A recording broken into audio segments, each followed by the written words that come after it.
আজকের রাতটা জাস্ট জমে গেছিল। কেন বলো তো? কারণ আজকে আমরা বাওয়াল গ্যাং সব একসাথে বেরিয়েছি। আর আমরা একসাথে থাকবো, মজা হবে না তা তো হতেই পারে না।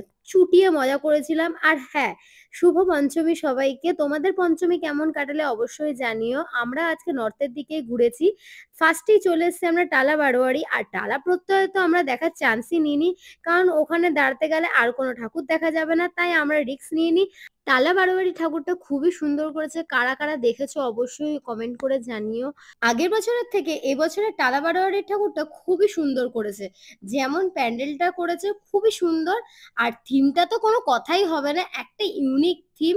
চলো তোমাদের সাথে শেয়ার করি যে প্যান্ডেলের ভেতরে কিরকম কি সাজসজ্জা রয়েছে। তো এই যে জায়গাটা দেখতে পাচ্ছ এটা কিন্তু পুরো স্টিচিং করা। মানে হাতে করা না কিসে করা জানি না, তবে স্টিচিং এর সুতোর কাজ। ওভারঅল প্যান্ডেলটাই খুব সুন্দর করে সাজানো গোছানো। আমার তো খুব ভালো লেগেছে আর মাকে তো খুবই সুন্দর লাগছে। প্রত্যেক বছর এটা লাইন দিয়েই দেখতে হয়, কিন্তু এই বছরের কপাল ভালো যে আমাদের লাইন দিতে হয়নি। আর পুজো মানেই তো সাথে পেট পুজো চলতেই থাকবে, তাই আমাদের তো খিদে পেয়ে গেছিল, তাই আমরা চলে এসেছিলাম ফুচকা খেতে। আর সত্যি বলতে আমরা বাইরের ফাস্টফুডটা একটু অ্যাভয়েডই করি, কারণ কতটা কি ভালো হবে তার নিয়ে একটু সন্দেহ আছে, কিন্তু ওই ফুচকাটা তো খেতেই হয়। ফুচকা খারাপ হোক আর ভালো হোক, ফুচকা ফুচকা। আমরা ভেবেছিলাম প্যান্ডেলটা হয়তো অতটাও ভালো নয়, কিন্তু ঢোকার পরে আসল ব্যাপারটা বুঝতে পারলাম যে কতটা সুন্দর। এটা হচ্ছে লালাবাগান নবাঙ্কুরের ঠাকুর। অসাধারণ একটা এন্ট্রিটা তো পুরো অ্যাকোরিয়ামে ভর্তি ছিল, অরিজিনাল ফিশ ছিল। তোমরা দেখতেই পারবে, আমি তোমাদের অবশ্যই দেখাবো সেটা।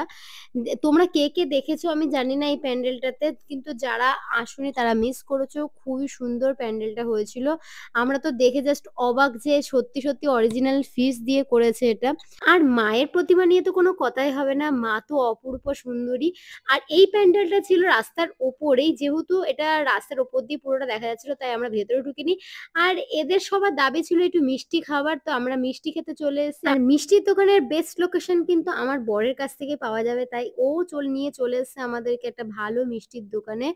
আর এখানে সবাই যে যার পছন্দের মিষ্টি খাচ্ছে। আমি শুধু একটা রসগোল্লাই খেয়েছিলাম। আমি খুব একটা মিষ্টি ভাল লাগে না, আমার একটু স্পাইসি ভাল লাগে। তবে হ্যাঁ, সবাই যখন খেয়েছে আমিও খেয়েছি। পুজোর এই ৫টা দিন রাস্তাঘাটগুলো কত সুন্দর সেজে ওঠে, তাই না? আর দেখতেও কত সুন্দর লাগে। আমার তো খুব ভালো লাগে। তোমাদের কেমন লাগে অবশ্যই কমেন্ট করে জানিও। Bye bye.